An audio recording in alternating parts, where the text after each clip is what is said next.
Hello అండి, అందరికీ మహాశివరాత్రి శుభాకాంక్షలు అండి. ఈరోజైతే నేను మా ఇంటి దగ్గర ఉన్న చిన్న గుడి, కానీ మనతోనే అభిషేకం అవన్నీ చేయించుతారండి. అందుకని చెప్పి ఆ గుడికి వెళ్ళాను అనమాట. తర్వాత పెద్ద గుడికి వెళ్ళాను.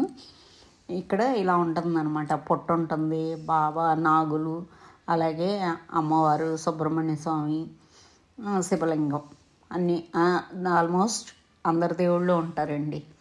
ఇంకా మేము అభిషేకం చేసుకుని ఇదైపోయిన తర్వాత ఇంకా స్వామి మళ్ళీ అన్నిటికీ ఇచ్చేస్తున్నారండి. నివేదన ఇవన్నీ రెడీ చేసుకుంటున్నారు అనమాట.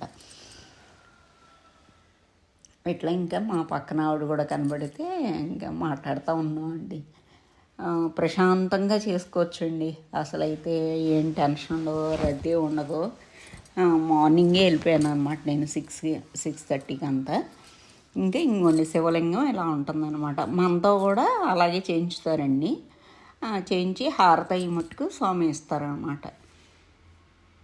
ఇది మాకు బాగా దగ్గరండి. ఫస్ట్ ఈ గుడికి వెళ్తాం శివరాత్రికి అయితే మట్టుకు మేము.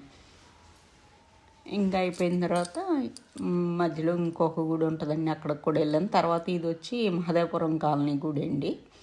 ఈ శివాలయం కూడా ఇక్కడ స్ఫటికలింగం ఉంటుంది. చాలామందికి తెలిసే ఉంటుంది విజయవాడ వాళ్ళకి ఆల్మోస్ట్ వాళ్ళు.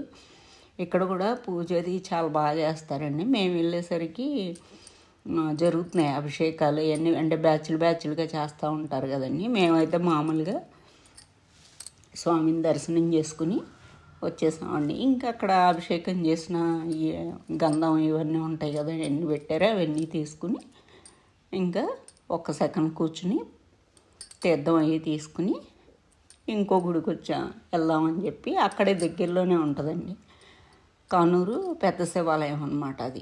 ఇక్కడైతే రావి చెట్టు, తర్వాత నవగ్రహాలు, ఉసిరి చెట్టు, మారేడు చెట్టు, వేప చెట్టు, అలాగే గోశాల అన్నీ ఉంటాయండి.